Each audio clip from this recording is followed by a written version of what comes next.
Caduceus is another one of the named high-end weapons in the division. It falls under the assault rifle category and is therefore intended for use at close to medium ranges. And for anyone that played the alpha or the closed beta, this will likely have been one of your first ever high-end weapons alongside the Cassidy. It's based on the Scar L weapon model, which exists both as an in-game unnamed variant and a real-world weapon. The named weapons are unique as they not only come with a fixed set of talents, but they also have a unique skin that cannot be changed. Caduceus comes with this dark blue paint that covers the majority of the body, with a few gold details and some matte black fixtures.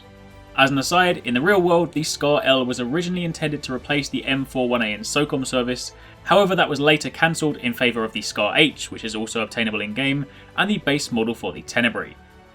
Now the Caduceus, much like the Midas last week, sadly cannot be crafted. This is also a random drop that appears to drop most frequently from named bosses that roam the open world outside the Dark Zone.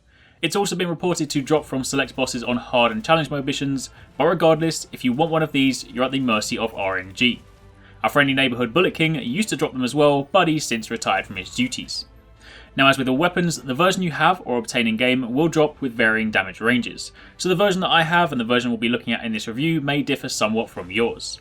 Also bear in mind that the final damage values and the damage numbers in the firing range will be supplemented by your attribute distribution, but for illustration purposes we're going to be testing the weapon with the build you see on screen, and with the stripped down version of the weapon, no mods applied.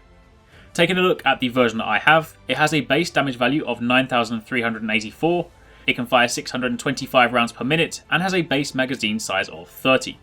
And given that it's an assault rifle, it doesn't have any natural bonuses to critical chance or damage like SMGs or marksman rifles. So moving on from there, the other thing unique about the named high-end weapons is that they come with a fixed set of perks, and Caduceus has 3, 2 of which can be unlocked, a third of which is active at all times. The active perk is self-preserved. Critical hits with this weapon heal the user for 3% of the damage dealt, and while that might not be enough to keep you alive alone, it certainly doesn't hurt during combat. Moving on from there, you have Restored. Killing a target with this weapon removes all negative status effects, and this requires 1,417 points in stamina, 1,889 points in electronics to unlock. Finally, the main draw for this weapon, you have Cool Headed. Performing a headshot reduces all skill cooldowns by 5.5%, which makes this a great weapon to use in skill power builds. What's more, a little trick that you may or may not be aware of is that if you inflict shock or burn effects on an enemy, the damage over time that is inflicted on them is actually, for some strange reason, considered headshot damage. Whether that's a bug that will be fixed in the future will of course remain to be seen, but as it currently stands, if you inflict one of these status effects on an enemy whilst holding this gun, this talent will also trigger. So you don't actually have to shoot anyone to make this work.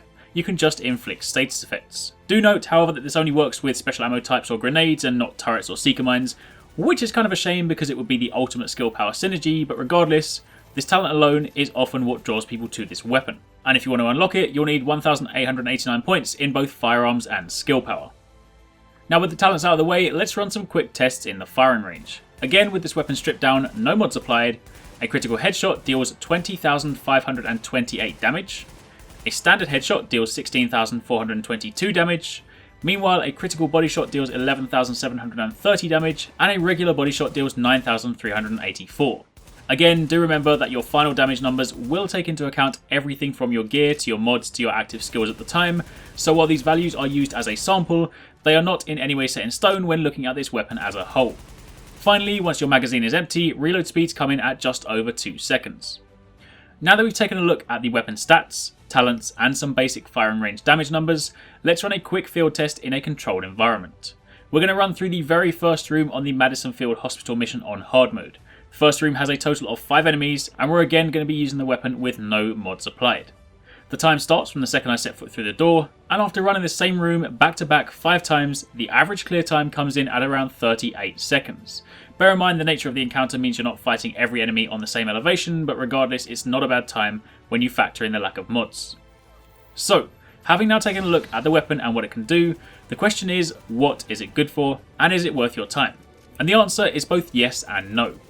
Given that this weapon is a random drop, and you're therefore at the mercy of RNG, obtaining one will cost you nothing but time, so in that respect, it is totally worth it. But, is it the best assault rifle in the game? No. It's certainly a worthwhile weapon to have in your arsenal, and if you're running a skill power build, then equally it'll have its uses. However, The Cool-Headed perk is not exclusive to the Caduceus. It does seem to be one of the rarer talents, but it does still have a chance to show up on other weapons. So if this talent alone is your only reason for choosing this weapon, then know that you do have other options. So as I've mentioned in a lot of the reviews for these named high-end weapons, they are good, but not amazing. They're reliable in that they come with a fixed set of perks, so you always know what you're getting, and if you are lucky enough to get one, then there's no reason not to keep or use it. But if you're looking for the best assault rifle in the game, Caduceus is not it. As it currently stands, that title goes to either the black market AK-74 or the military SA-58. Now, that's it for this weapon review. Hopefully you guys enjoyed it. Keep it locked for more Division content. Drop a like if you enjoyed the video. And thanks for watching. Take it easy. Catch you next time. Peace out.